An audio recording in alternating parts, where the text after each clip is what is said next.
सुख समृद्ध विज्ञान चैनल सिद्ध लोक चैनल के सभी सुधी दर्शक जनों का मैं सुशील कुमार शर्मा हार्दिक स्वागत करता हूँ।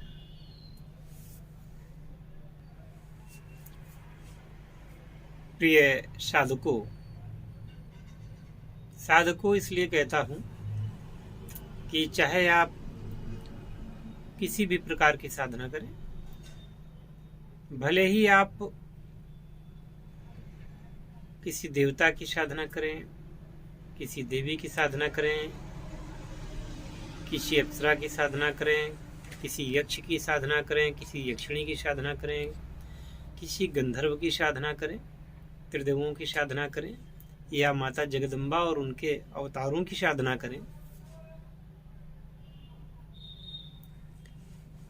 योग की साधना करें, मंत्र की साधना करें, श्रावण मंत्रों की साधना करें, तंत्र साधना करें या रसायन की साधना करें, इस सारी की सारी साधनाओं की ही श्रेणी में गिनी जाती है।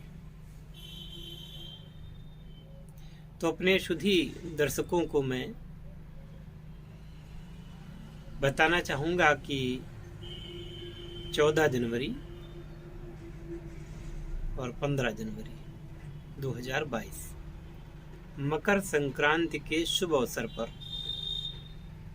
हम एक शिविर का आयोजन करने जा रहे हैं। जितनी जल्दी हो सके आप लोग अपना पंजीयन करवा लें, जिससे कि शिविर में आप आ सकें।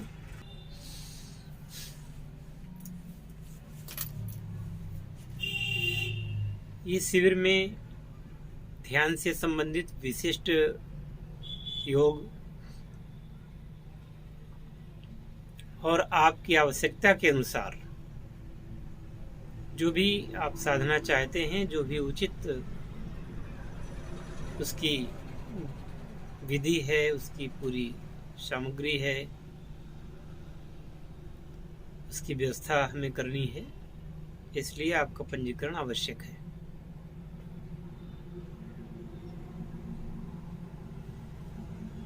वैसे तो ये कहा जाता है कि साधना तो कभी भी करनी चाहिए। इस समय पौष मास चल रहा है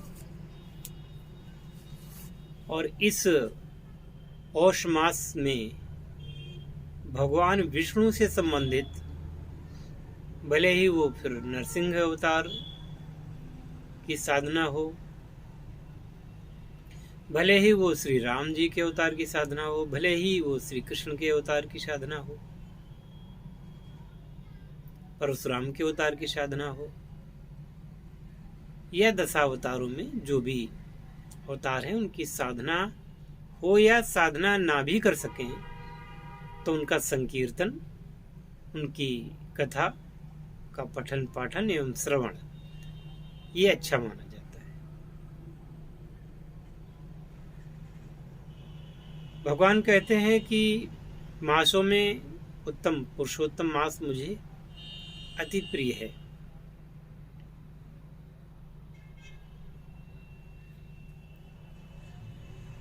तो पुरुषोत्तम मास तो तीसरे वर्ष आता है, लेकिन जो ये बीच में पौष के महीने में मकर संक्रांति के पहले की जो अवस्था होती है एक महीने की, वह भगवान श्रीहरि के अवतारों के साधन, उनके कीर्तन इत्यादि के लिए अत्युत्तम मानी गई है।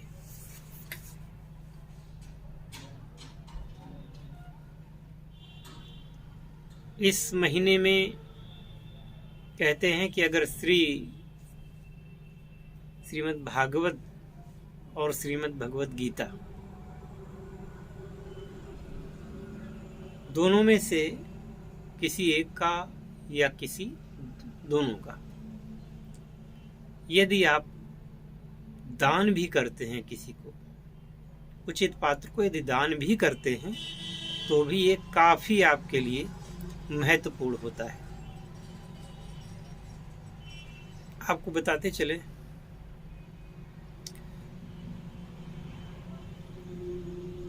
प्रिय साधकों, देखिए मैं साधना करवाता हूँ, सब कुछ बात सही है, लेकिन वो जो आदत है ना हमारी पत्रकारिता वाली, तो वो भाषा आ ही जाती है। इसलिए बात बात में बताते चले मैं कह जाता हूँ, इसको अन्यथा न ले। जो व्यक्ति ने जीवन भर किया होता है तो उसकी झलक दिखाई देती है बातचीत में, तो बातें आ जाती हैं। तो मैं कह रहा था कि अगर श्रीमद् भगवत गीता और श्रीमद् भागवत, इन दोनों के पठन पाठन, श्रवण या फिर इनकी पुस्तकों का दान, अगर आप पुस्तक दान नहीं कर सकते तो आप किसी अपने मित्र को, किसी अपने संबंधी को, किसी अपने प्रिय व्यक्ति को,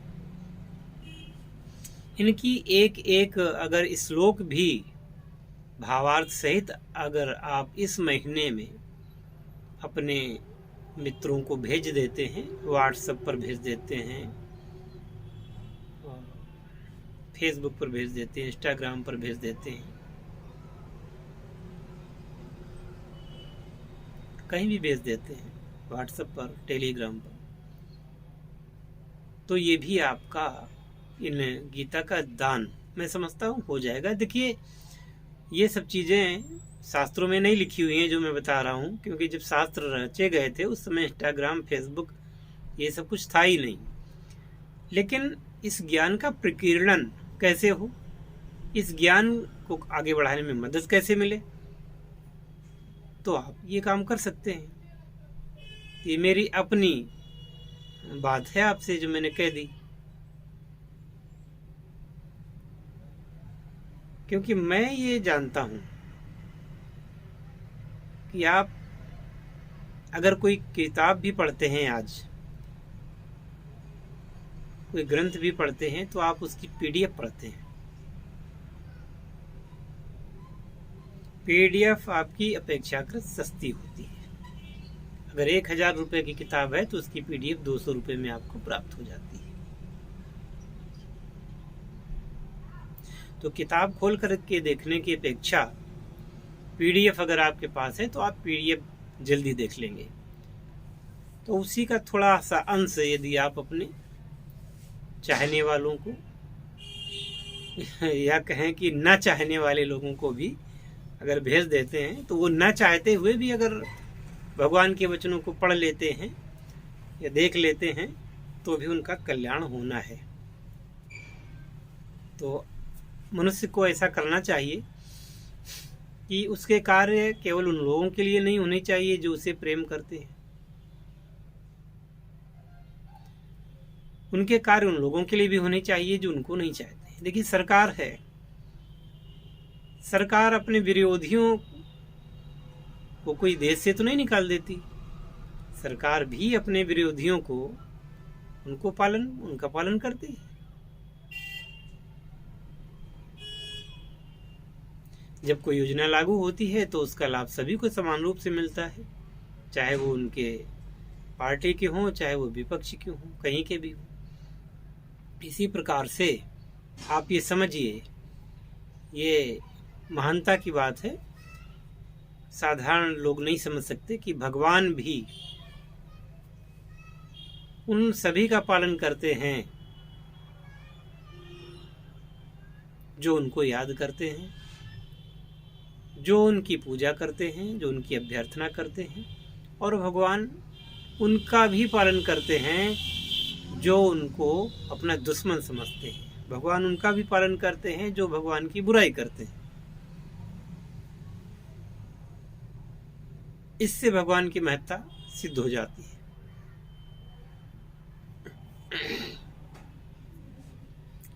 तो भगवान के भक्तों को भी ये चाहिए कि वो चाहने वालों को और ना चाहने वालों को भी श्रीमद् भगवत गीता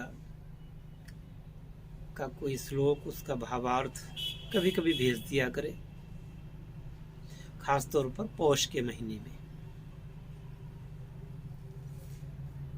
और जब मलमास आवे तब, जिसे आप अधिक मास कहते हैं। कहते हैं कि अगर आप पूरा ग्रंथ ना पढ़ सकें, पूरे दिन भगवान का नाम न ले सकें, तो कुछ ही समय जब याद आवे तब ले लें, क्योंकि सबकी स्थिति ऐसी नहीं होती कि वो साधना कर सके, सबकी स्थिति ऐसी नहीं होती कि वो बैठ सके। परंतु हृदय में यदि भगवान है तो कैसे भी आप उनको याद करो, याद करते रहोगे, भगवान आपके जीवन को उन्हीं ने बनाया है, वही आगे बढ़ाएंगे। एक विदेश में इस बात पर सर्च हुई कि भगवान को मानने वाले और ना मानने वाले लोगों में श्रेष्ठ कौन रहता है, यानी कि ठीक किसके साथ होता है। तो उस संस्था ने ये कहा, वैज्ञानिकों ने ये कहा कि भगवान है या नहीं, इस बात से इस जांच का संबंध नहीं है। इस जांच का संबंध इस बात से है कि जो भगवान को मानते हैं, भगवान पर प्रगाढ़ श्रद्धा करते हैं,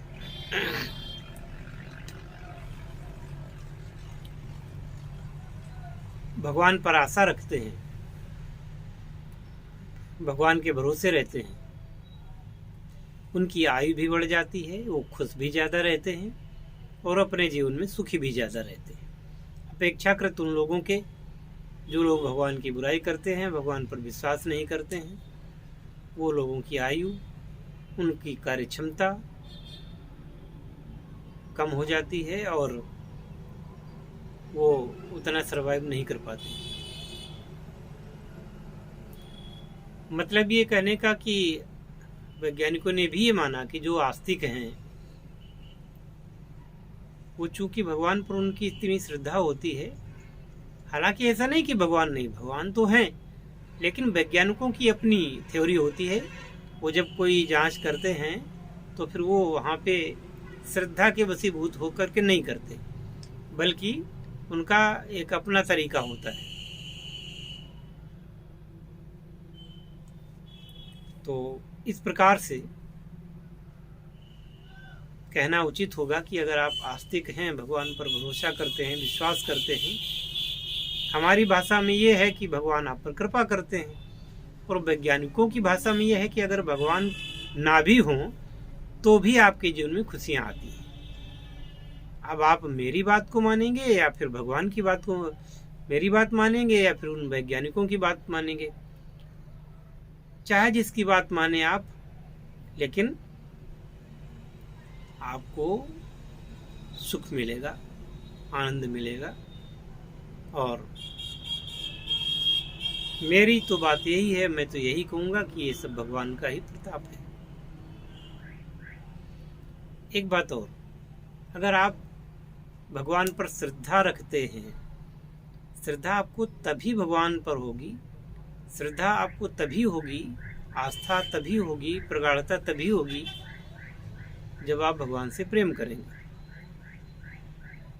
अगर आपके मन में ये आए कि मैं आस्तिक तो हूँ, लेकिन वैज्ञानिकों ने कहा है कि आस्तिक होना ठीक है, इसलिए उम्र बढ़ती है और सुख मिलेगा, तो मैं आस्तिक हो जाता हूँ, वैसे भगवान है तो नहीं लेकिन मैं मान लेता हूँ कि भगवान है, तो फिर वहाँ फिर श्रद्धा, आस्था, समर्पण वो नहीं होगा, वो नहीं होगा। और नहीं होगा तो फिर इसको फिर कहेंगे आडंबर, कि आप मन से तो मानने को तैयार नहीं है, लेकिन वैज्ञानिकों ने कहा है कि आयु बढ़ानी है, खुशी रहे न है, तो आप मान लें, तो मैं मान लेता हूँ। इसको मानना नहीं कहेंगे, ये आपका ढोंग होगा। और जो नैष्ठिक भक्त हैं, जो निष्ठापूर्वक भगवान पर अपना पूरा मन रखते हैं, ध्यान रखते हैं, भगवान पर अपनी पूरी श्रद्धा आरोपित करते हैं, वो भगवान के प्रिय होते हैं। पुनश्च बताना चाहूँगा कि 14-15 फरवरी,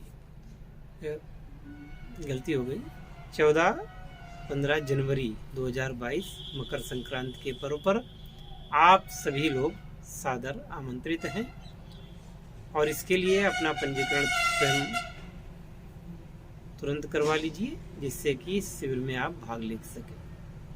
हरि ओम तत्सत। जय शिव शंकर, जय भोलेनाथ, हर हर महादेव।